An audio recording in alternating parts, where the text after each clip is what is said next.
En France, certains s'intéressent aussi à décrypter ces abus. Robert Héra est expert informatique. Il étudie les algorithmes boursiers depuis 5 ans. Il y a une pratique qu'il aime particulièrement.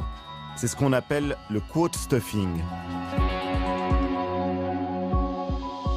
Quote stuffing, ça veut dire bourrage d'ordre. Je vais donner un exemple. Vous êtes dans un restaurant, vous arrivez à 15, vous commandez 15 entrées, et au moment où le cuisinier prépare la première, vous rappelez le serveur en disant « j'ai changé d'avis, je veux pas d'entrée ». Vous faites ça 1 fois, 2 fois, 3 fois. À votre avis, à combien de fois faut-il le faire pour que vous vous fassiez virer du restaurant?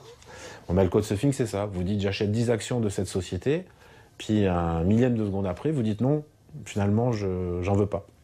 Donc vous créez du bruit. Alors ça, c'est ce que on pourrait appeler une attaque par la complexité. C'est-à-dire que vous allez faire perdre du temps aux logiciels des autres sociétés qui vont devoir analyser tous ces ordres sans savoir lesquels vont être effectivement passés. Donc les logiciels passent beaucoup plus de temps à faire ça qu'à réellement passer des ordres, parce que plus de 90% des ordres du marché sont de faux ordres, en fait, du quote stuffing.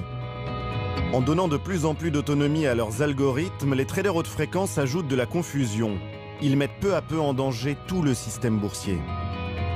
La finance mondiale va ainsi connaître son premier crash électronique. Nous sommes le 6 mai 2010, en milieu de journée. Quelques minutes qui vont changer la vie de Dave Lauer. À l'époque, ce jeune talent de l'informatique invente des codes pour un grand fonds d'investissement. Ça a été une journée de dingue. Le marché était déjà assez volatile.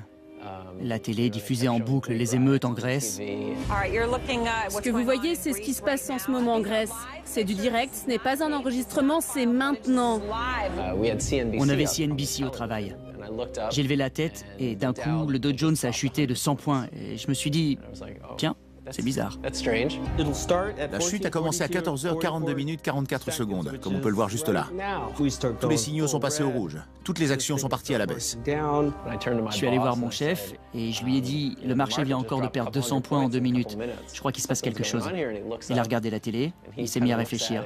Tout dégringolait. Comme dans tout krach financier, il y a un effet d'emballement collectif. Le marché s'est mis à dérailler totalement. Tout d'un coup, certaines actions plongeaient à zéro, d'autres grimpaient à 1000 $. En moins de 2 secondes, une valeur boursière très solide comme Walmart a décroché de 5%.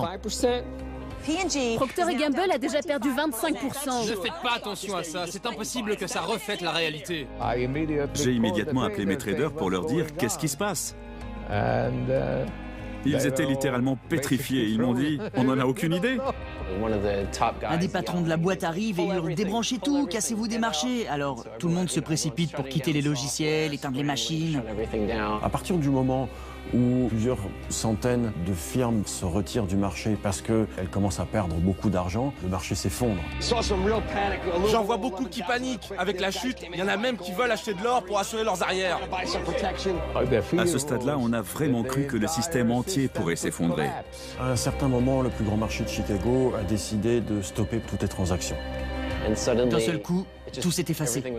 Il n'y avait plus d'achat ou de vente, le marché a disparu.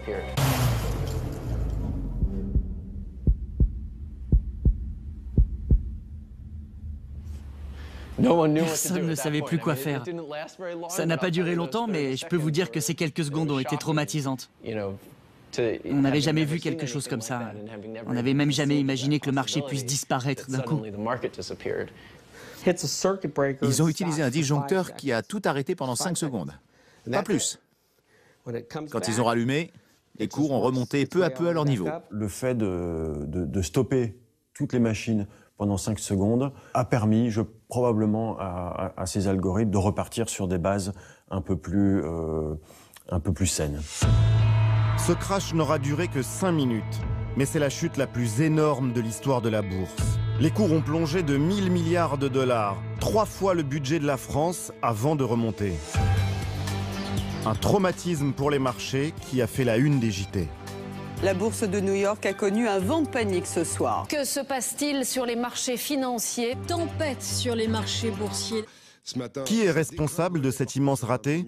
Dans un premier temps, le coupable est tout trouvé. Cette nuit, outre la crise elle-même, l'erreur d'un trader a complètement accentué le phénomène. Tout semble avoir commencé avec l'erreur d'un trader qui vend des actions pour 1 milliard de dollars alors qu'il ne voulait en vendre que pour 1 million. Un vent de panique qui serait dû à l'erreur d'un trader qui aurait confondu millions et milliards en passant un ordre. J'ai entendu parler de la rumeur du gros doigt, soi-disant un trader s'était trompé de touche et avait lancé un ordre de 4 milliards au lieu de 4 millions. Imaginez que quelqu'un a fait un logiciel qui soit aussi sensible à une erreur de frappe, c'est difficile à croire. Effectivement, après des mois d'enquête, pas d'erreur de frappe à l'horizon. Selon le rapport final des autorités, le déclencheur serait en fait l'algorithme d'un grand gérant de fonds du Midwest. Il aurait vendu beaucoup trop d'actions en même temps, provoquant d'un seul coup une propagation sur tous les marchés. Les machines ont paniqué. Compte tenu de la rapidité des transactions financières, on a appelé ça un flash crash. Personne ne peut comprendre ce qui a causé le flash crash. La complexité engendrée par tous ces algorithmes qui interagissent entre eux, je pense que personne ne peut la comprendre. La patronne du gendarme boursier américain a dit, alors soit le soir même, soit le lendemain, avec mon anglais francisé, We are outgunned against supercomputers, ce qui peut se traduire par nous sommes, je dirais, totalement désarmés devant les supercalculateurs. C'est une déclaration spontanée de panique. On sent que là, le monstre qu'ils ont créé est en train de leur échapper.